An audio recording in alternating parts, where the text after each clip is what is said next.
Hola, bienvenidos. Hoy en Efecto Metamorfosis, presentamos la historia de Benjamin Jesse Affleck-Bolt, conocido globalmente como Ben Affleck, cuyo recorrido no puede leerse como la mera sucesión de créditos en Hollywood sino como un estudio social y financiero sobre la resiliencia, la reinvención y la tensión permanente entre la vulnerabilidad personal y la astucia tecnológica. La trayectoria de Affleck se configura como una lección en la capacidad de transformar el colapso en materia prima.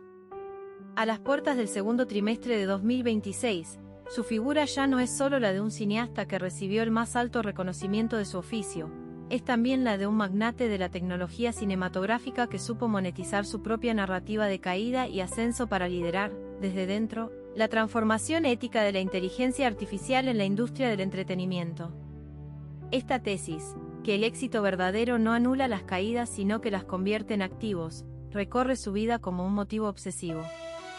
Su arquitectura psicológica se fracturó y se moldeó a la vez en Cambridge, Massachusetts, en un hogar de alta estimulación intelectual y profunda inestabilidad doméstica.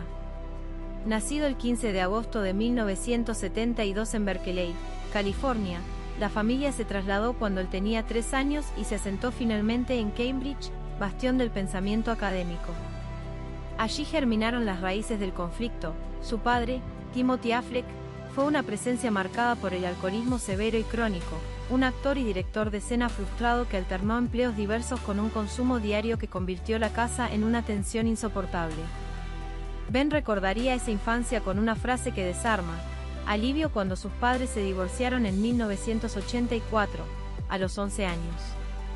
El alivio no borró la huella. Timothy descendió a la indigencia en las calles de Cambridge durante años antes de entrar en rehabilitación en Indio, California, y luego residir durante más de una década como consejero de adicciones tras alcanzar la sobriedad. En ese legado familiar se inscriben antecedentes de suicidio y vulnerabilidades a la depresión que actuarían como herencia silenciosa en la biografía del hijo. Frente al caos paterno, la madre, Kristen Bolt, maestra y educadora formada en Harvard, representó el pilar de estabilidad y el hogar político, un entorno donde el activismo y las artes convivían. Fue ella quien, con una mezcla de prudencia y ternura, alentó pero a la vez contuvo la vocación temprana de sus hijos. Ben y su hermano menor, Casey, crecieron entre producciones teatrales locales y películas caseras. Se les empujó hacia la técnica, pero también se les recordó la incertidumbre de la actuación como profesión, hasta el punto de que las ganancias infantiles fueron reservadas para un fondo universitario. La carrera actoral de Affleck comenzó casi por accidente a los 7 años, pero fue su paso por la serie educativa de la cadena Public Broadcasting Service, The Voyage of the Mimi, entre 1984 y 1988, lo que marcó su ética de trabajo. Filmada cuando él tenía entre 12 y 13 años, la serie funcionó como un currículo multimedia financiado por el Departamento de Educación de Estados Unidos. Interpretaba a Clement Tyler Granville a bordo de la Mimi, un velero con historia, y aprendió desde temprano que la técnica cinematográfica y la tecnología, entonces microcomputadoras para navegación, eran herramientas al servicio de la narrativa. Anecdotarios de aquel tiempo hablan de un niño curioso que aprendió español durante un rodaje en México y que sorprendía a sus compañeros con exclamaciones espontáneas, señales tempranas de una personalidad que abrazaba lo inesperado y lo técnico. A los 8 años conoció a Matt Damon, 2 cuadras más allá en Cambridge, y de aquella amistad surgió una alianza económica que sería decisiva.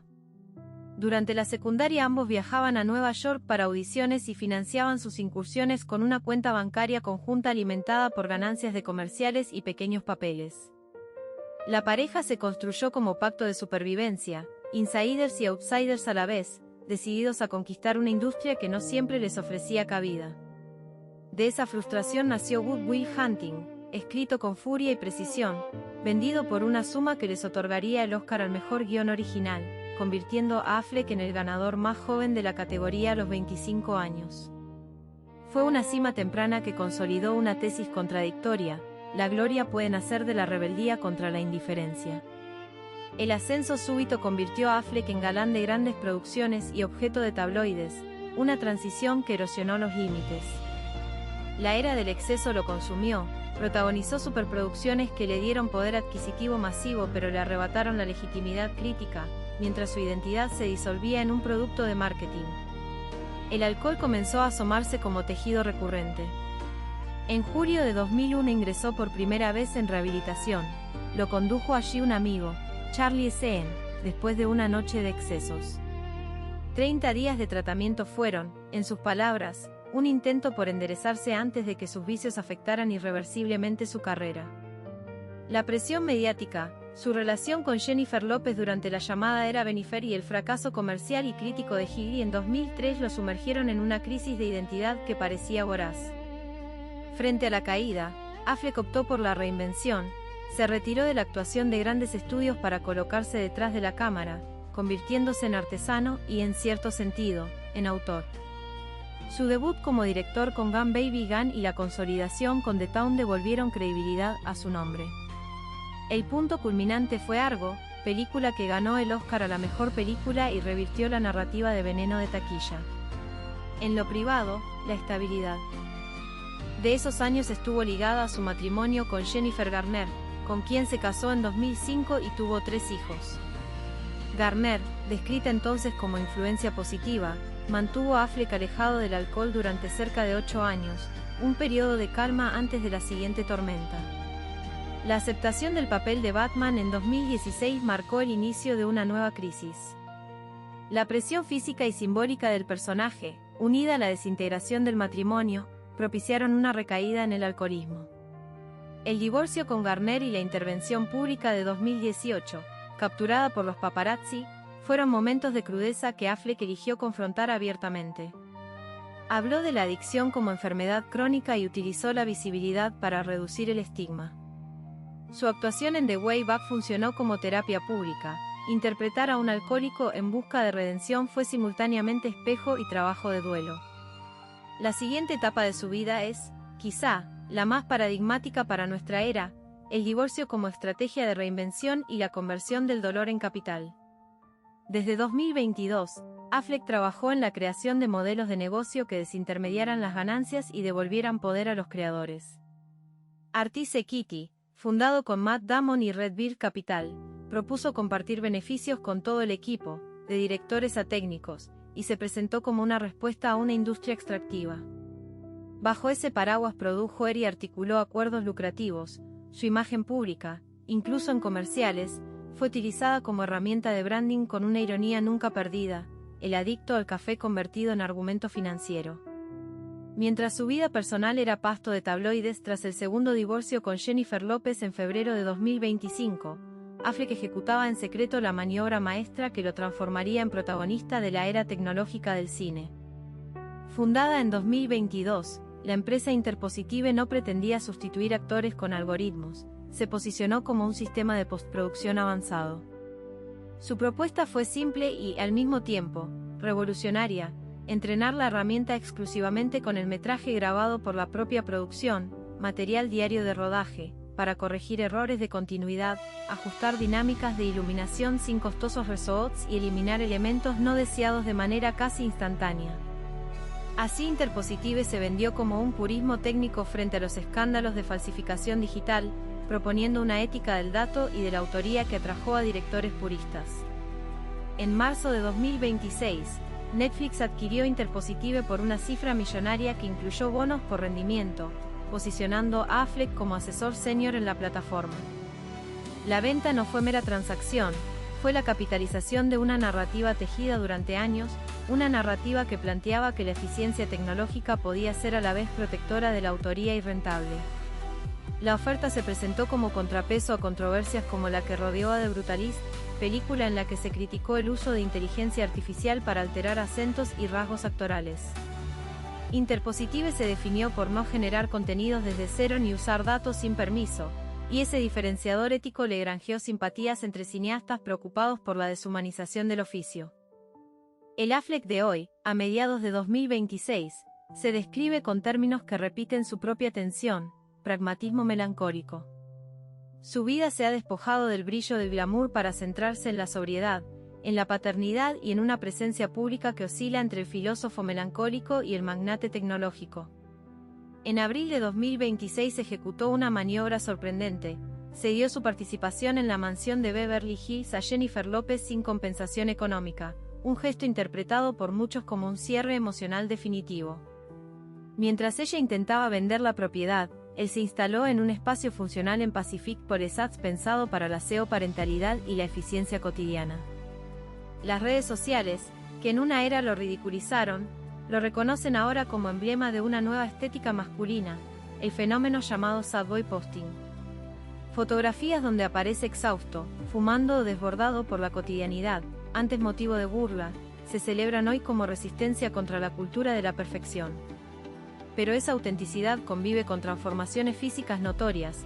Rumores sobre procedimientos estéticos y rellenos en los años anteriores sugieren una voluntad de reconstrucción que entra en contradicción con su discurso sobre la humanidad en el cine.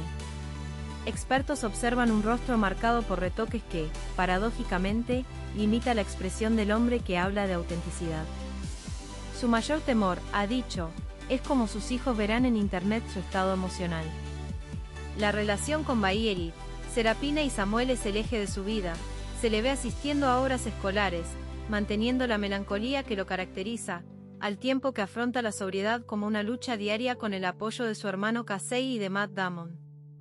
En este punto la dialéctica se vuelve clarísima, la resiliencia no elimina el riesgo de colapsos, y la maestría no suprime la fragilidad. En el núcleo de su pensamiento late una distinción entre el artesano y el creador. En un discurso que resonó en una cumbre empresarial, articuló la visión de un cine donde el saber detenerse es una forma de artesanía, donde el purismo técnico protege la emoción y la desintermediación económica abre puertas a nuevas voces. Su apuesta es también una predicción: la inteligencia artificial, bien contenida por principios éticos, democratizará el acceso a la creación cinematográfica, permitiendo que mentes independientes compitan con los grandes estudios. Esa afirmación abre un bucle. Si la desintermediación favorece a los rebeldes, ¿quién será el siguiente creador que romperá las reglas y obligará a la industria a reinventarse? En esa pregunta se cierne la última paradoja de Affleck, el hombre que proclama la humanidad en el cine mientras su rostro delata intervenciones que lo alejan de la expresión orgánica, el filósofo melancólico que comercializa su dolor y lo convierte en capital, el artesano convertido en ejecutivo que pregona el purismo técnico. Su historia no ofrece respuestas cerradas. Al contrario, deja suspensos. La dialéctica del Fénix se despliega como una serie de bucles abiertos sobre la estabilidad mental, sobre el juicio creativo y sobre la manera en que el arte y la tecnología se condicionan mutuamente. En ese cruce, la vida de Ben Affleck se presenta como un manual contradictorio de resistencia, una lección sobre cómo monetizar el propio dolor sin necesariamente dominarlo, y una advertencia sobre los límites entre la recuperación personal y la reinvención estratégica. La inteligencia artificial es un artesano, no un artista. El arte es saber cuándo detenerse. Affleck no evita las verdades incómodas. Ha predicho que la inteligencia artificial desintermediará los aspectos más laboriosos y costosos del cine, lo que significa que el negocio de los efectos visuales tradicionales está en peligro. Argumenta que esto permitirá que producciones independientes, como un nuevo Good Will Hunting, puedan realizarse con presupuestos ínfimos, democratizando el acceso a la creación cinematográfica. Según las previsiones, la disminución de costos de efectos visuales podría transformar equipos de 1000 personas en un puñado de creadores. Se espera una democratización del acceso con la bajada de barreras de entrada para cineastas independientes. La personalización del contenido permitirá generar episodios propios de series, por ejemplo Succession. En distribución, Netflix podría integrar software propio en lugar de comprar estudios, ganando eficiencia. Ben Affleck ha completado su recorrido del héroe no mediante la perfección, sino mediante la aceptación de su propia fragmentación. En 2026, el hombre que fue un bully en Death and Confused, un galán caído en desgracia por Gilly y un Batman atribulado, se ha convertido en el arquitecto de un Hollywood más eficiente y éticamente consciente. Su éxito con Interpositive no es solo financiero, es una validación de su capacidad para transformar el dolor personal, sus divorcios y sus recaídas, en una ventaja competitiva. Affleck ha entendido que en la era de la inteligencia artificial, el valor supremo no es la capacidad de generar imágenes, sino el juicio humano para seleccionar cuáles de esas imágenes cuentan una historia real. Hoy, Ben Affleck vive una vida de contrastes. Es el multimillonario que regala mansiones y el sad boy que se siente vulnerable ante sus hijos, el defensor de la humanidad en el arte que retoca su propio rostro con cirugía, y el ejecutivo que busca simplificar el cine mientras su propia vida sigue siendo una narrativa de una complejidad asombrosa. En este equilibrio precario, Affleck ha encontrado finalmente su lugar no como una estrella inalcanzable, sino como un artesano que, tras muchas caídas, finalmente ha aprendido cuándo detenerse. Gracias por acompañarnos en esta nueva entrega de Efecto Metamorfosis. Suscríbete ahora y no te pierdas lo que viene.